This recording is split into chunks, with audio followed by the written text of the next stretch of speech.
Batting ব্যর্থতায় double Bangladesh. ফাইনালে ওঠার স্বপ্ন ভাঙল টাইগারদের। এশিয়া কাপে দেখা যাবে আরও একটি ভারত পাকিস্তান ফাইনাল। সুপার ফোরের অঘোষিত সেমিফাইনালে বাংলাদেশকে 11 রানে হারিয়েছে পাকিস্তান। এই ম্যাচেও নেই নিয়মিত অধিনায়ক লিটন। একাদশে 3 পরিবর্তন। টস জিতে বোলিংয়ে বাংলাদেশ। তাসকিনের পেস তোপের সঙ্গে শেখ মাহেদীর ঘূর্ণির মায়াজাল। প্রথম 2 ওভারে 2 পাকিস্তানি ব্যাটসম্যান সাজঘরে। পাওয়ার প্লেতে টাইগাররা দিয়েছে মাত্র 17 রান। বোলিংয়ে এসে রিশাদের স্পিন ভেলকি। পরপর 2 ওভারে রিশাদের শিকার ফকর ও তালাত। 10 ওভারে ম্যান ইন গ্রিনদের সংগ্রহ 4 উইকেটে 46। বাগে পেয়েও সুযোগ হেলায় হাতছাড়া করার বিলাসিতায় ভাসল টাইগাররা।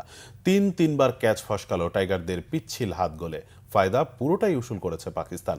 পরের 10 ওভারে উঠল 89, শেষ 5 ওভারে 52। পাকিস্তানের ইনিংস থামল 8 উইকেটে 135 রানে। টি-20তে বড় কোনো রান নয়, কিন্তু ম্যাচ জেতার কোনো লক্ষণই ছিল না টাইগার ব্যাটসম্যানদের। একের পর এক উইকেট ছুড়ে দিয়ে এসেছেন ইমন, হৃদয়, সাইফ, মাহদিরা।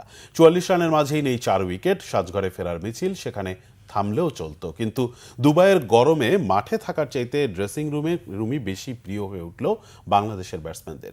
পুরো টুর্নামেন্ট জুড়ে ব্যর্থ জাকের আলী। 30 রান করে প্রয়োজনের সময় আউট শামীম। শেষ ওভারে 4-6 হাঁকিয়ে ব্যবধান কমিয়েছেন রিশাদ হোসেন। নামের পাশে অপরাজিত 16, সান্ত্বনা হয়ে থাকছে রিশাদের। 11 রানের জয় নিয়ে ফাইনালের টিকিট কাটল পাকিস্তান।